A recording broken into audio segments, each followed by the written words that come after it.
back at Miss Cindy's kitchen, and we are going to be making pumpkin muffins and pumpkin bread.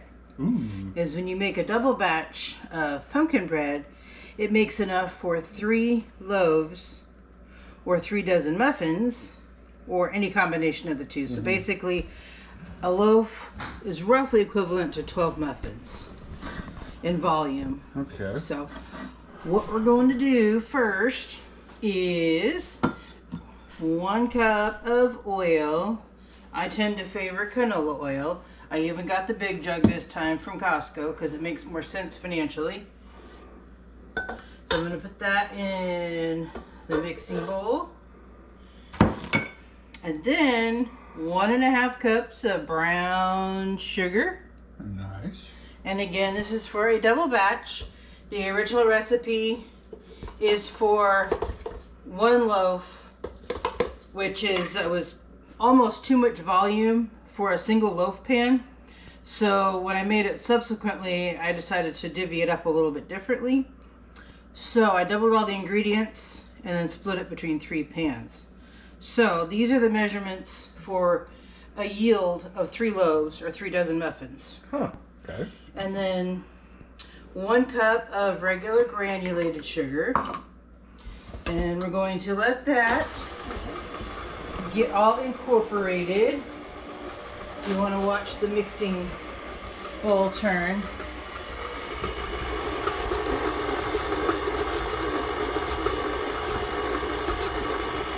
So while that gets incorporated. So it's oil, brown sugar, and sugar? Right, so far we've added 1 cup of oil, 1 cup of granulated sugar, and 1.5 cups of packed brown sugar. Okay. Light or dark, whatever you have on hand is fine. We're going to let that get all mixed together.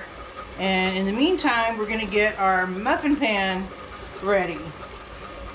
So, I don't know about you guys, but from all the years of using my hands a lot and washing them a lot, I don't have much grip on my fingertips. So, wet paper towel makes it a lot easier to grip little muffin papers. And Walmart's actually a good source of these. But one thing I did find is that they come in a little cellophane bag, and once they're unpacked, they start opening up and they don't hold their shape very well. So what I did last time putting them away is I tucked them inside a little Tupperware cup to hold their shape. And the Reynolds ones come in a little plastic container, but they're also more expensive than the liners from Walmart. Right.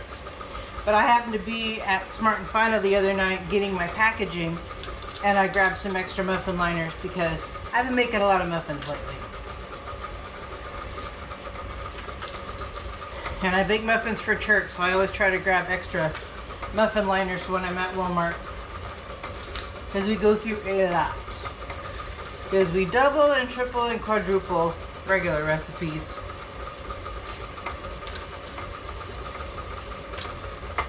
So let me get this scraped down. I'm going to scrape down the sides because the brown sugar has climbed up the sides like it's trying to get away from everything. Alright. Scrape, scrape, scrape. You always want to scrape whatever you're mixing partway through the mixing process, so that way it gets all nice and evenly incorporated. So let's finish putting the muffin papers in. And I've already got my oven set to 350. And muffins take an average of 20 to 25 minutes depending upon the density of the batter. I know that these pumpkin muffins and bread take longer to cook than my banana bread because the pumpkin bread mix is more dense. Now, could you put something in the batter, like raisins or this batch? Chips? This batch we're going to add chocolate chips by special request, because it's actually a part of the original recipe to add either chocolate chips or nuts. But sometimes I just make them plain at first and then figure out what additions would taste good. but I had a request for the chocolate chips, so I'm going to do that this time. So I tucked these away in this container to help them keep their shape. So just bear in mind that when you buy muffin papers in a plastic bag, if you leave them to their own devices, they will flatten out, and it makes it much less convenient to put them in the little wells of the muffin tin. Alright, and for our next addition to the batter, we're going to use 4 regular eggs that I've already cracked into this bowl. Ooh. And I always like to use a clear bowl to crack eggs into because it allows you to see if you've got any specks of shells or whatever in there. And then, 1 egg at a time, we'll let that get incorporated. So just out of curiosity, how long do you let that the sugar and oil mixture I usually go? I usually let it go at least 5 minutes. It just helps everything emulsify and get mixed together. So you about 5 minutes before you add the eggs? Yeah. And then if I was to use a butter mixture like I do with my banana bread, I let it mix for almost 10 minutes because that's how long it takes for butter and sugar to fully come together and get fluffy. And that's what makes for a lighter crumb on your baked goods. And also using room temperature eggs really helps too.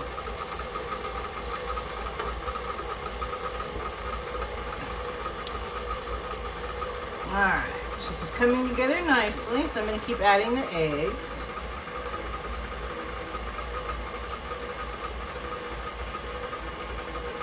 Alright, and then as far as moisture for the recipe, it calls for either a 1/2 cup of orange juice or milk, and I happen to have milk on hand, as most of us do, so I'm going to measure out 1/2 cup. I'm going to add that to the liquid part of the batter.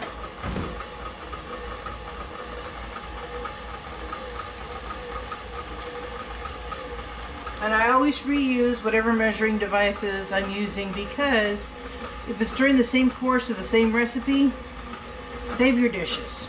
Save your sanity a little bit. Yep. Alright. And the star ingredient of this recipe is 3 cups of pumpkin.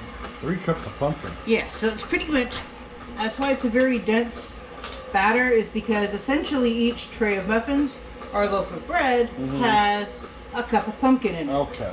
I have this can remaining from the other night, so I'm going to use the remainder. There's about 1/2 can in here, and so 3 cups is about 1.5 cans. So since I've already figured out that yield, I'm just going to go ahead and go from there and add it in that way, rather than measuring it out in a measuring cup.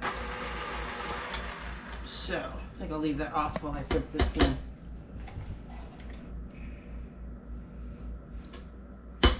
And you always want to make sure I find it measuring, a spatula like this works really well. It's got straight sides and narrow shoulders, and it's able to come up into the corners of the can pretty well. Oh, yeah. And just be mindful that even when you have the pull top cans, the edges are still sharp. I found that out the other day. Oops. Oopsies. Alright. So get that all in there. Costco started carrying this particular brand of pumpkin, and it's really good. Organic Green Valley pumpkin. So. Okay. I am making a mess over here. I just dropped a big glob of pumpkin. Gonna get it back in the bowl so it can join the party here. Generally, when you're making recipes, you mix all the wet together in the mixing bowl. Yeah, that's what we have a dog for. She can clean up the floor where I spilled the pumpkin. Pumpkin's really good for dogs, by the way. It's good for their gut and their digestion, and it's got lots of vitamins in it. Straight from the can or accidentally drop it on the floor. Either way, she'll enjoy it. Yep. Alright, so I'm going to bring this elevator back up and blend. And while that is coming together, This is 3.5 cups of flour, regular all-purpose flour. And the best way to measure your flour is in your canister of flour. Use your scoop to stir and aerate the flour because it packs down as it sits. And then pour it into your measuring cup, level off, dump in your bowl, and then fluff and then straighten it out. Because you want to aerate your flour, because the amount of flour, if it's not properly measured, can really affect the outcome of your recipe. Okay. So 3.5 cups flour, and in this dish I have 4 teaspoons of cinnamon and a 1/2 teaspoon each of cloves, nutmeg, and ginger. And again, that's the measurements for a double batch. And in this little dish I have 2 teaspoons of baking soda and 1.5 teaspoons of regular salt. That's that. And let me grab a whisk to stir up the ingredients. A whisk is a really good way to make sure everything is well mixed. So you can get all the spices and flour. Alright. And let me go ahead and scrape down the pumpkin mixture. Do you want to come get a closer look at the pumpkin mixture? I'll come on over here. Alright. So this way? Okay. Come over here.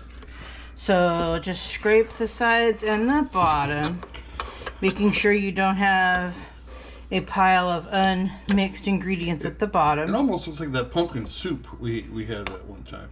Yeah. But this is going to be becoming bread.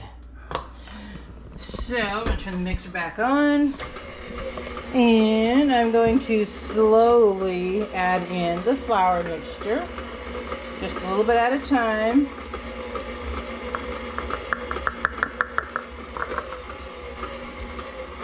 And I think if I have a smaller measuring device I can use here. Ugh. I'll use this itty bitty one, it'll fit better.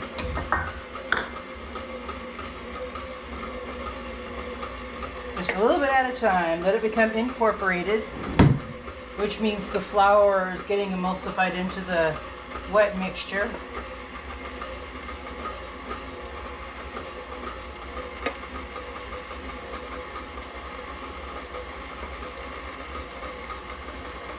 Alright, and we've now gotten all the flour mixture mixed in, and we're going to scrape down the sides of the bowl.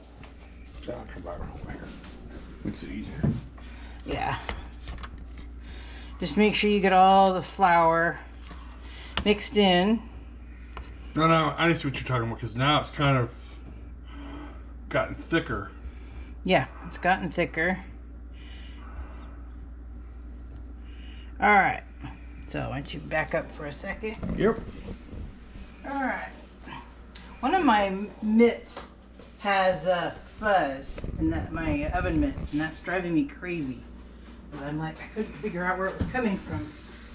It's one of my mitts. So I'll get fuzz on my hands, which in turn gets close to the food. And it's like, how did it get there? Alright, now comes the fun part. We're going to let it spin out for just another second. And then we're going to add chocolate. Ooh.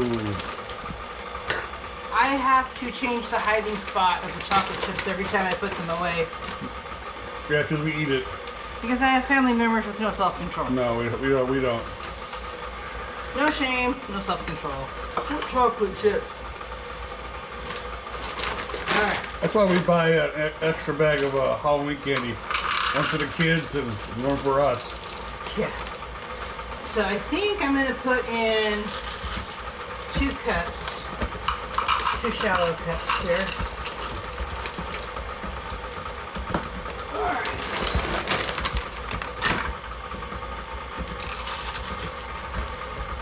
Hear the crunchy goodness. Yep. All right. And an easy way to clean off your beater is to drop down the mixing bowl and then spin out the beater. And it gets the bulk of the batter off the beater and back into the bowl. And I'm gonna put this in the bowl of the flour mixture so somebody can lick the batter later. Everybody, Logan loves licking the batter. So it gets the bulk of the batter back into the bowl. Yeah. It's kind of an alliteration, huh? Yep. All right, so I'm just gonna do one last scrape, make sure we got all the little pockets of flour incorporated. All right. So I do that. And the easiest way to fill a muffin tin in a uniform fashion so your muffins look nice and neat and uniform. Since I bake muffins all the time at church, I've learned a few tricks along the way. There's actually a cupcake size scoop that works because muffins and cupcakes, close cousins. But this is a regular cookie scoop. 2 of these fills a muffin tin. And you only want to have them up about 2/3 because once they rise, if there's too much batter, it will spill over. They'll stick to themselves and they'll look kind of ugly. But if you want a nice, even muffin, 2 cookie scoops of batter does the trick. That's about how much batter you want in each well. Huh. Because it will puff up, and if it puffs up too much, it just makes a mess, and your muffins look misshapen and funny looking. So, always err on the side of less batter than you think you need than to overfill it. Because it doesn't do anybody any good to have funky looking muffins that are lopsided and don't bake well. Kind of like some people. Oh yeah, it's Oildale. People bake well just fine. It's a different kind of baking, huh? Okay. Alright. So just 2 scoops of batter per well. And as you can see where it falls on the in the little muffin papers. That way you've got nice uniform muffins. And if you're making cupcakes, you would have nice uniform cupcakes.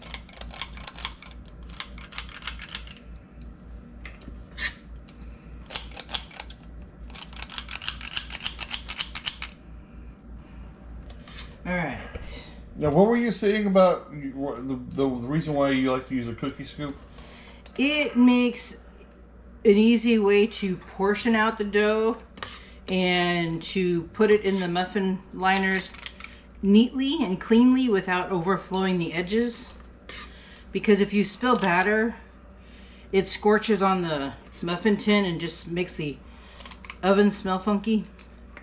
Well, what about just pouring it in there? You could pour it in there, but there's more of a risk of over pour and then dribbles going on the edges of the muffin liners. This is just neater and cleaner way to do this. It's working smarter, not harder. There's less cleanup if your prep is tidy. So you learn a few tricks along the way. And at church we bake at least about 100 to 200 muffins every week, and we find ways to make things easier. So my thumb is still sore from the 200 cookies I made the other night. So I'm just going to go ahead and scrape out the remainder of the batter into a baking pan that I've greased it with some generic Crisco on the bottom. When you grease your pans for quick breads, it's best to just do the bottom and not too much of the sides, because it helps the batter rise if it has something to cling to, which is why greasing the bottom is usually recommended for any kind of quick bread. That's just something I've learned from making my banana bread over the years. And then the other breads that I make comes out pretty nice that way. And it still releases from the pan just fine because there's plenty of grease in this batter. So, I usually like just to level it out a little bit. Scrape off the batter. Whoop. Some tried to escape here. So, as you can see, we've got 2 trays of muffins and 1 pan of bread. And it looks like I shorted that one just a teeny bit. So, just gonna borrow some batter here. I like my muffins to be uniform. It just looks better that way. So, we're going to go ahead and put these in the oven, 350 degrees. The muffins will take probably 22 to 25 minutes. And last time I made these loaves, they took over an hour because the batter is so dense. Oh, wow. So while we're baking these things, make sure you go and like and subscribe and share this video to all your friends. And leave us your comments and feedback and any ideas you'd like us to try for future episodes. We'll be back soon. Alright, and we're back, and our muffins baked approximately 25 minutes. And then the loaf took about an hour and 10 minutes. Ooh. But just keep checking it after 45 to 50 minutes. When moist crumbs come off the toothpick or the skewer when tested in the middle, that's about when to take it out, because too much it'll get too dry, because it'll finish baking as it sits out. So anyway, as you can tell by using the cookie scoop to portion out our dough, it actually made very uniform, neat looking muffins. Sure did. Some people kind of think that if a little is good, more is better. When you're baking, that's not the case, because you want things to be uniform and cook properly. And this makes nice uniform muffins this way. So, if Logan wants to walk around, he can try a muffin. He's been enjoying pumpkin muffins and pumpkin bread with his theater crew and his theater professor, because she ordered some bread from me and muffins for her, the kids. So, you can tell me what you think of the pumpkin chocolate chip muffin. And yes, those have cooled off a bit, so they're not going to scorch your mouth. Nummy, nummy, nummy. I just realized I got the cabinet open. Oh, wow. Yeah. Delicious, huh? Delicious, you know, you got the pumpkin bread is already delicious, and then you have chocolate chips to it. I mean, how could you go wrong? Yeah. Alright. So anyway, thank you again for joining us. And again, make sure you like and subscribe.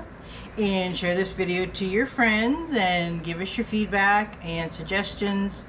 What you'd like to see more of on my channel. Questions about the recipe or suggestions on how things can be done differently or better. So I appreciate you joining us. And have a great evening. Thank you for watching Miss Cindy's Kitchen. To get more recipes like this one, subscribe to the channel and hit the bell for notifications when new videos are uploaded. Share it out to your friends, family, and neighbors, and leave us a comment to let us know how this recipe worked for you. And don't forget to hit that like button. Again, thank you for watching Miss Cindy's Kitchen.